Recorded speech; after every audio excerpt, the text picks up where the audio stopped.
হ্যাঁ, ভোট দিতে বাড়ি গিয়েছিলাম। আর তারপরে আবার চলেও এসেছি। এখন ডিউটি যেতে হবে। তো তাই ভাবলাম তোমাদের সঙ্গে একটা ব্লগ শেয়ার করি। আমরা যেহেতু রেগুলার ডিউটি করি আর রোদ্রে প্রায় বেরোতে হয়, তাই একটা বোন আমাকে কিছুদিন আগে কমেন্ট করেছিল, দিদি তুমি কী স্কিন কেয়ার ইউজ করো সেটা প্লিজ শেয়ার করবে। তো আজকে সেটাও শেয়ার করবো। তার আগে কিছু কথা তোমাদের সঙ্গে শেয়ার করি।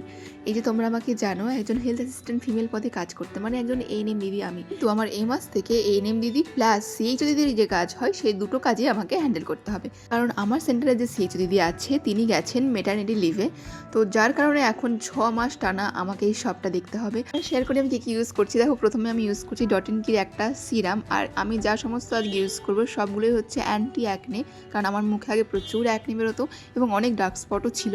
নেক্সট সিরাম ইউজ করার পর আমি ইউজ করছি ডট-ইন-কিরই একটা ময়শ্চারাইজার, এটাও অ্যান্টি অ্যাকনি। আমি লিঙ্ক দিয়ে দেবো, তোমরা চেক আউট করে নিতে পারো। এটাও আমার শেষ হয়ে গেছে, নেক্সট টাইম অর্ডার করতে হবে। তো তারপরে আমি ইউজ করছি ডট-ইন-কিরই একটা সানস্ক্রিন।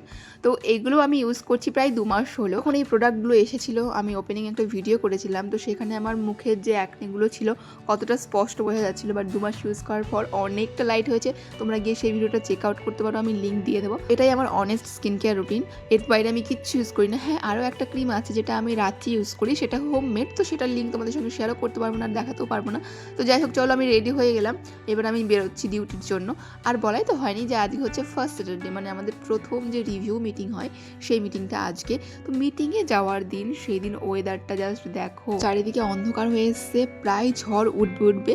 আর তখন আমরা কিন্তু জাস্ট দেখতে দেখতেই ঝড়ে উঠে গেল। আর আমরা তখনও টোটোতে এখনো পৌঁছাতে পারিনি। জাস্ট দেখো ওয়েদারটা। এই ওয়েদারে কার ডিউটি করতে ভালো লাগে? ওয়েদার ভালো খারাপ যেমনই হোক, ডিউটি তো আমাদের করতেই হবে। তো এই ঝড় নিয়েই আমরা পৌঁছে গেলাম, মানে ঝড়ের সঙ্গে আমাদের টোটোও চলছিল। তো প্রথমে তোমাদের সঙ্গে যেটা শেয়ার করছিলাম যে এখন আমাকে দুটো দিদির কাজই সামলাতে হবে, একটা আমার আর একটা তো বললামই।